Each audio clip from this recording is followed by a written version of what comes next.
यूं तो भारत की मिट्टी से एक से बढ़कर एक बहादुर सैनिक पैदा हुए, जिन्होंने जीते जी भारत माँ के आंचल पर आंच नहीं आने दी और देश की रक्षा करते हुए हंसते हंसते अपने प्राण न्यौछावर कर दिए। लेकिन क्या कोई सैनिक देशभक्ति की इस हद तक भी जा सकता है कि वो अपनी मौत के बाद भी अपने देश की सीमाओं की पहरेदारी करे? क्या कोई सैनिक अपनी शहादत के बाद भी अपनी ड्यूटी पर लौट सकता है?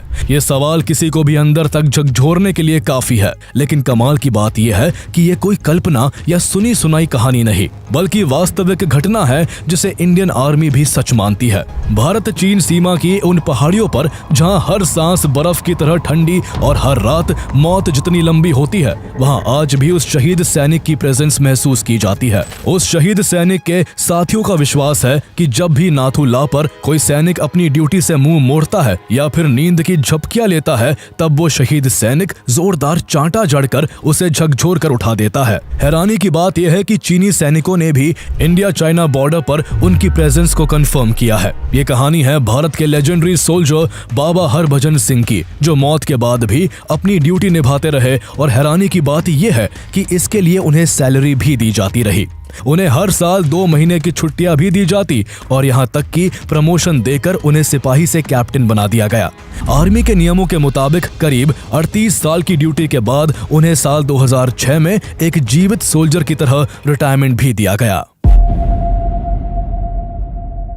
बाबा हरभजन सिंह का जन्म 30 अगस्त 1946 को पंजाब के सरदारपुरा गांव में एक साधारण किसान परिवार में हुआ था। 1947 में पार्टीशन के बाद सरदारपुरा पाकिस्तान का हिस्सा बन गया, इसलिए हरभजन सिंह का परिवार भारत आ गया और भारत के पंजाब राज्य के कपूरथला में आकर बस गया।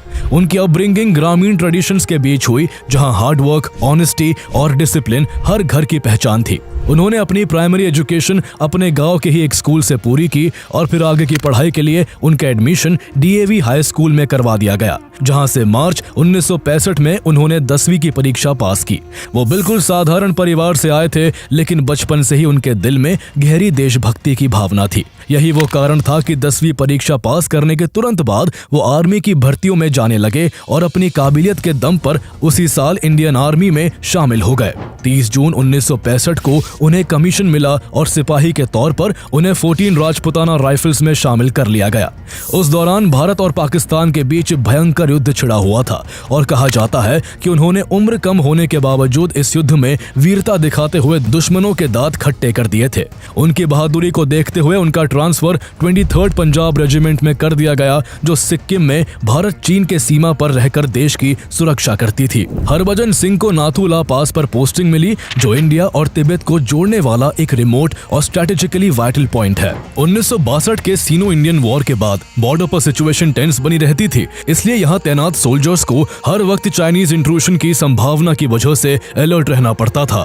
नाथू ला की खतरनाक चट्टानें, बर्फीले तूफान, ठंडी हवाएं और कम ऑक्सीजन हर दिन यहाँ तैनात सैनिकों की सहन शक्ति को टेस्ट करती थी।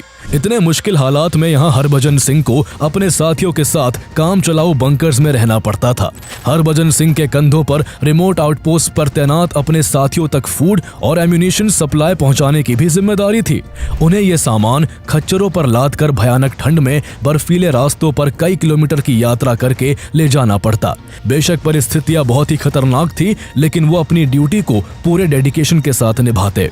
नाथू ला की जिंदगी करेज मांगती थी और हरभजन सिंह ने हर टास्क में इसे साबित करके दिखाया। यही वजह थी कि उनकी डेडिकेशन और सिंसेरिटी के चलते उनके साथी सिपाही और कमांडिंग ऑफिसर्स उनकी काफी इज्जत करते थे। लेकिन 4 अक्टूबर 1968 को उनकी जिंदगी में एक ऐसा भूचाल आने वाला था जिसकी कल्पना किसी ने बुरे सपने में भी नहीं की होगी।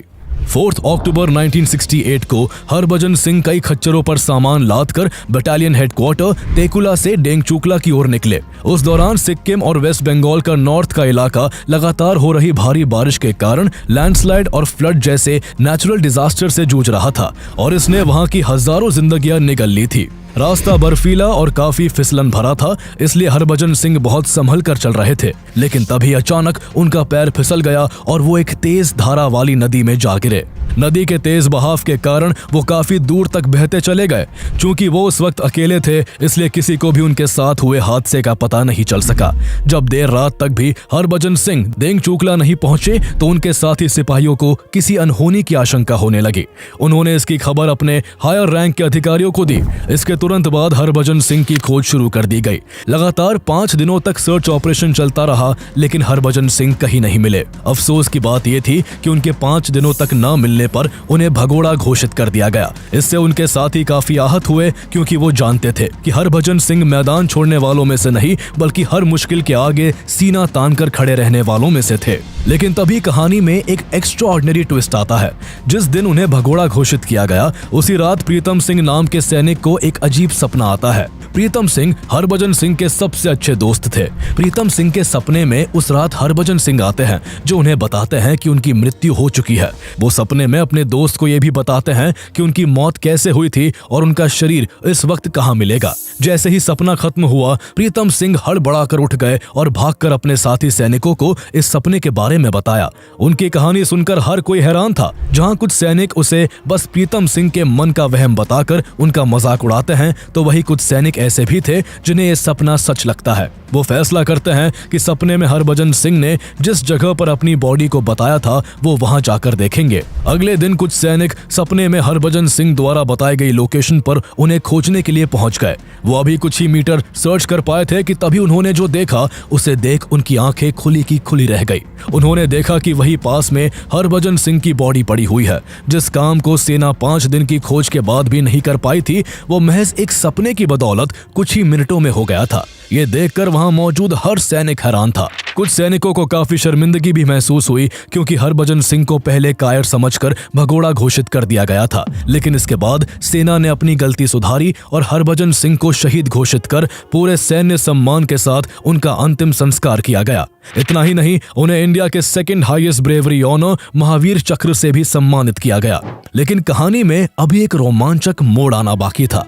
हरभजन सिंह अपनी मौत के बाद भी कुछ ऐसा करने वाले थे जिससे भारतीय सेना की काफी मदद और चाइनीज सैनिकों की भारी आफत होने वाली थी। कुछ दिन तक तो हर रोज की तरह सब कुछ नॉर्मल रहा, लेकिन कुछ दिन बाद नाथू ला पर स्टेशन सोल्जर्स को रात में अक्सर स्ट्रेंज ड्रीम्स आने लगते हैं।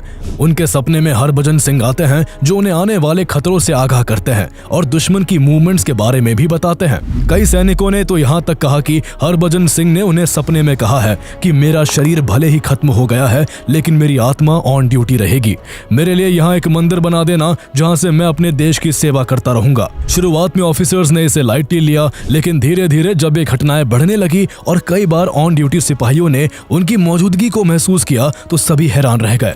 जब भी कोई किसी घटना का शिकार होने वाला होता, तो पहले ही किसी अनदेखी आवाज से रुक जाता। ऐसे में साथी सैनिकों को एहसास होने लगा कि हरभजन सिंह एक अदृश्य पहरेदार बनकर उनके साथ है। जब इस तरह की बातें बढ़ने लगी, तो कुछ हाई रैंक ऑफिसर्स खुद इस मामले की जांच के लिए नाथूला पहुंचते हैं, लेकिन वो भी तब चौंक जाते हैं जब उन्हें खुद भी हरभजन सिंह की मौजूदगी का अनुभव होता है। धीरे धीरे साथी सैनिकों का विश्वास और मजबूत हो गया कि हरभजन सिंह अपनी मौत के बाद भी उनके साथ ड्यूटी कर रहे हैं। उनकी प्रेजेंस भले ही फिजिकल रूप में अनसीन थी, लेकिन ट्रूप्स के लिए उनके होने भर का एहसास ही उनका हौसला बन गया। इसके बाद सैनिकों के बीच उनके स्पिरिट के सुपरनैचुरल एक्ट्स की स्टोरीज फैलने लगी। कुछ ने कहा कि उन्होंने उन्हें ट्रेचरस माउंटेन पासेस पर रात में पेट्रोलिंग करते हुए देखा है, तो दूसरों ने नोटिस किया कि उनके नाम पर रखी वाटर बॉटल्स मिस्टीरियसली सुबह तक खाली हो जाती है, जैसे कि उन्होंने ड्यूटी से आने के बाद इन्हें पिया हो। बहुत से सैनिकों ने माना कि हरभजन सिंह ने उनको एम्बुशेस, एक्सीडेंट्स और नेचुरल डिजास्टर से प्रोटेक्ट किया है। सिर्फ सैनिक ही नहीं, वहां आसपास के लोकल्स को भी एक अदृश्य आत्मा के होने का एहसास होता है। इसके बाद उन्हें देवता का दर्जा देकर बाबा हरभजन सिंह कहा जाने लगा। उनकी रेजिमेंट ने नाथूला से कुछ किलोमीटर की दूरी पर बाबा हरभजन सिंह का एक श्राइन बना दिया। इस श्राइन को एक सोल्जर के रूम जैसा मेंटेन किया गया। यहाँ रोज बाबा हरभजन सिंह के लिए उनके साथी सैनिक प्रेस यूनिफॉर्म्स, पॉलिश्ड बूट्स रखते और उनके सोने के लिए बेड बनाया जाता। इतना ही नहीं, उन्हें खाना भी परोसा जाता। उनके बिस्तर के पास पानी की बोतल रखी जाती, ताकि उन्हें प्यास लगे तो पीने के लिए पानी मौजूद रहे। साथी सैनिक अपनी ड्यूटी शुरू करने से पहले उन्हें सल्यूट करते। ऐसा लगता था कि बाबा हरभजन सिंह सच में उनके साथ रहते हैं और जीवित है। इंडियन आर्मी ने न केवल उनकी मौजूदगी को माना बल्कि आर्मी ने बाबा हरभजन सिंह की ऑन ड्यूटी को ऑफिशियली भी रिकॉग्नाइज किया। ये इतिहास में पहली बार था जब किसी सैनिक को मरने के बाद भी एक्टिव सोल्जर माना गया। उनके लॉकर, यूनिफॉर्म और पर्सनल बिलोंगिंग्स को वैसे ही प्रिजर्व किया गया जैसे किसी जिंदा सैनिक के लिए किया जाता है। कई बार ऐसा हुआ कि जब सुबह सैनिक उनके श्राइन में दाखिल हुए तो देखा कि चादर पर सिलवटें थी जैसे कोई अभी अभी सोने के बाद उठा हो। बिस्तर के पास रखे जूतों पर मिट्टी के निशान मिले जैसे बाबा हरभजन सिंह ने रात में पहरा दिया हो। मौत के बाद भी वो न केवल खुद सीमा पर देश के लिए पहरेदारी कर रहे थे बल्कि वो अपने साथी सैनिकों को ड्यूटी के टाइम अलर्ट रहने का पाठ भी पढ़ाते हैं। अगर किसी जवान को ड्यूटी करते हुए झपकी आती तो उन्हें एक जोरदार थप्पड़ पड़ता। नाथूला पर पोस्टेड कोई भी सैनिक अगर ड्यूटी के दौरान लापरवाही बरतता तो बाबा हरभजन सिंह उसे झकझोर कर उठा देते थे। सैनिकों के लिए उनकी मौजूदगी एक प्रेरणा बन गई। उन्हें लगता कि जब एक सैनिक मरने के बाद भी अपनी ड्यूटी निभा रहा है तो उसे जिंदा रहते हुए ऐसा करने में जरा भी लापरवाही नहीं करनी चाहिए। बाबा हरभजन सिंह की सच्ची देशभक्त आत्मा के चलते सैनिकों में यह विश्वास बन गया कि चाहे कितनी भी भयंकर ठंड हो, चाहे कितने ही बर्फीले तूफान सरहद को हिलाने की कोशिश करे, चाहे दुश्मन कितनी भी घात लगा ले, बाबा हरभजन सिंह उनके साथ मौजूद है जो उन्हें कोई भी अनहोनी और हमला होने से पहले सतर्क कर देंगे। हैरानी की बात यह है कि ऐसा सिर्फ भारतीय सैनिक ही नहीं महसूस करते बल्कि इसका एहसास चाइनीज सोल्जर्स को भी होता है। कई बार चीनी सैनिकों ने अपने सीनियर से शिकायत की कि उन्हें भारतीय सीमा पर एक सफेद घोड़े पर सवार कोई सैनिक नजर आया है। कहा जाता है कि जब भी कोई चीनी सैनिक भारतीय सीमा में घुसपैठ करने की कोशिश करता तो बाबा सफेद घोड़े पर सवार होकर उसका रास्ता रोक लेते। चीनी सैन्य अधिकारियों ने एक बार भारतीय अधिकारियों को पत्र लिखकर कहा, अपने उस सफेद घोड़े वाले सिपाही को वापस बुला लो। लेकिन भारतीय अधिकारी जानते थे कि वो किसी इंसान को नहीं बल्कि एक आत्मा को देख रहे हैं और उसे रोक पाना किसी के लिए संभव नहीं है। आलम यह हो गया कि जब भी भारत और चीन के बीच कोई फ्लैग मीटिंग होती, भारतीय सैन्य अधिकारी सम्मान और विश्वास के प्रतीक के रूप में बाबा हरभजन सिंह के लिए एक खाली कुर्सी छोड़ देते। ऐसा लगता जैसे बाबा भी वहां मौजूद है और संकेतों के जरिए उन्हें अपने वैल्यूएबल टिप्स दे रहे हैं। भारतीय सेना ने बाबा हरभजन सिंह को न केवल ऑन ड्यूटी सोल्जर माना बल्कि उन्हें बाकी सैनिकों की तरह बाकायदा सैलरी और प्रमोशन भी दिया जाता रहा। एक बार जब एक एनजीओ ने इसे अंधविश्वास कहकर इसका विरोध किया तो उनके रेजिमेंट के सैनिकों ने जवाब दिया, हम अपनी सैलरी का एक हिस्सा बाबा के नाम पर देंगे। इतना ही नहीं, इंडियन आर्मी ने उन्हें छुट्टियां देने की भी अरेंजमेंट की। चूंकि बाबा हरभजन सिंह हर साल सितंबर के महीने में छुट्टी पर अपने घर पंजाब के कपूरथला जाते थे, इसलिए जब भी सितंबर का महीना आता सिक्किम से लेकर कपूरथला तक किसी त्योहार जैसा माहौल हो जाता था। यही वो समय होता जब बाबा हरभजन सिंह को सेना से 2 महीने की छुट्टी दी जाती। जिस दिन उन्हें छुट्टी पर भेजना होता उस दिन नाथुला पोस्ट पर एक अनोखा दृश्य देखने को मिलता।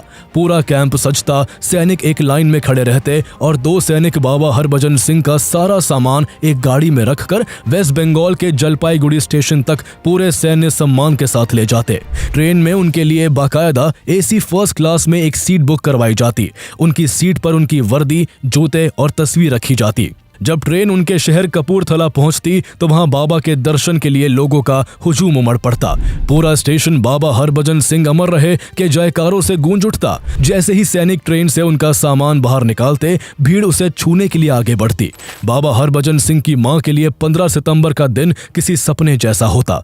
वो उस दिन सुबह से ही अपने बेटे की तस्वीर के सामने बैठ जाती, बाबा हरभजन सिंह के लिए कपड़े सजाती और उनके कमरे को वैसे ही तैयार करती जैसे वो उनके जीवित रहते किया करती थी।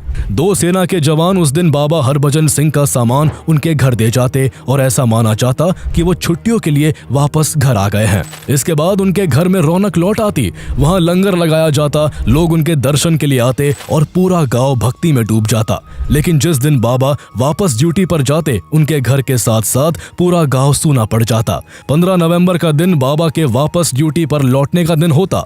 उस दिन 2 सैनिक उनके घर पहुंचते, कमरे से उनका सामान लेते और ट्रेन से उन्हें वापस ले जाते। जब जब बाबा हरभजन सिंह को छुट्टी पर भेजा जाता, सेना को विशेष रूप से अलर्ट कर दिया जाता और चौकसी बढ़ानी पड़ती। कई बार इंडिया चाइना के बीच जब बॉर्डर पर टेंशन बढ़ जाती तो उनकी छुट्टियों को कैंसिल भी कर दिया जाता। बाबा हरभजन सिंह की लेजेंड सिर्फ नाथुला के रोजमर्रा के रूटीन्स तक सीमित नहीं रही, ये मिलिट्री ऑपरेशंस और वॉर टाइम विजिलेंस तक फैल गई। चीनियों के साथ कई झड़प के दौरान बाबा हरभजन सिंह की ब्लेसिंग्स की स्टोरीज उनके रेजिमेंट में फैलने लगी।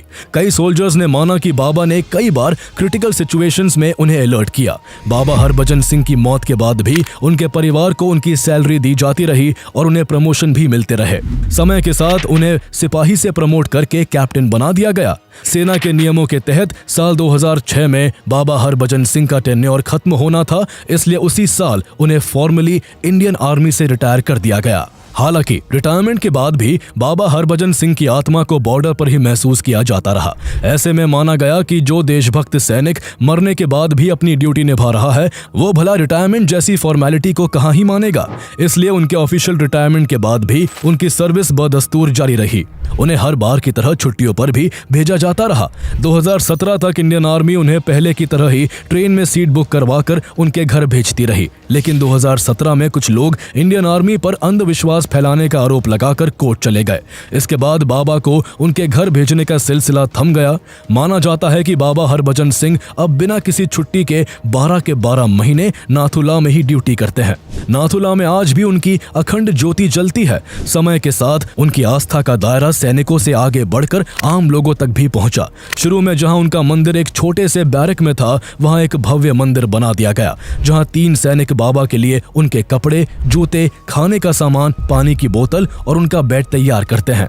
बाद में डोकलाम से सिर्फ 4 किलोमीटर की दूरी पर बाबा हरभजन सिंह का एक और मंदिर बनाया गया, जिसे आज लोग न्यू बाबा मंदिर के नाम से जानते हैं। मंदिर के मुख्य कक्ष में बाबा हरभजन सिंह की पीतल की मूर्ति और उनकी युवावस्था की बड़ी तस्वीरें लगी है। जब उनकी मृत्यु हुई थी तब उनकी उम्र महज 22 साल थी। न्यू बाबा मंदिर चीन की सीमा से इतना करीब होने के बावजूद यहाँ दिन भर सैनिक और नागरिक बाबा के मंदिर में दर्शन के लिए आते रहते हैं। श्रद्धालु यहाँ प्रार्थना करते हैं और अपनी मनोकामनाएं व्यक्त करते हैं।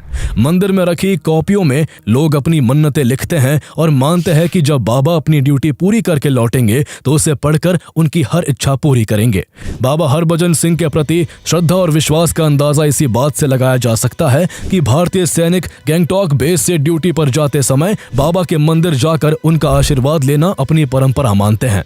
एक बार बाबा हरभजन सिंह के भाई रतन सिंह के मन में बाबा के घर में रहने को लेकर डाउट पैदा हो गया था। कहा जाता है कि इसके बाद बाबा हरभजन सिंह ने उनके सामने आकर उनका डाउट क्लियर किया। एक न्यूज चैनल से बात करते हुए रतन सिंह ने बताया कि जब वो एक खाट पर सोए हुए थे तो किसी ने उनके ऊपर चादर उड़ा दी। वो हैरान होकर उठ गए। तभी उनके सामने बाबा हरभजन सिंह प्रकट हो गए और बोले, मैं तुम्हारा भाई हूँ, डरने की कोई जरूरत नहीं है। इसके बाद रतन सिंह ने अपनी माँ की मौत के बाद घर के एक हिस्से में बाबा हरभजन सिंह का मंदिर बना दिया। आज भी उनके कमरे में उनका सारा सैन्य साजो सामान और उनकी एक तस्वीर रखी जाती है। गांव के लोग बताते हैं कि जब भी उनके गांव का कोई सैनिक सिक्किम या बॉर्डर एरिया से लौटता है तो गांव में प्रवेश करने से पहले बाबा के गेट पर रुककर प्रणाम करता है। बाबा की श्रद्धा, आस्था और अनुशासन आज भी वैसे ही कायम है। नाथुला पर तैनात सैनिकों का आज भी यह विश्वास है कि रिटायर कैप्टन बाबा हरभजन सिंह की अनंत आत्मा चीन के किसी भी हमले से 3 दिन पहले भारतीय सेना को चेतावनी दे देती है। कहा जाता है कि बाबा हरभजन सिंह जेले पास से लेकर नाथुला पास तक की सीमाओं की रक्षा करते हैं।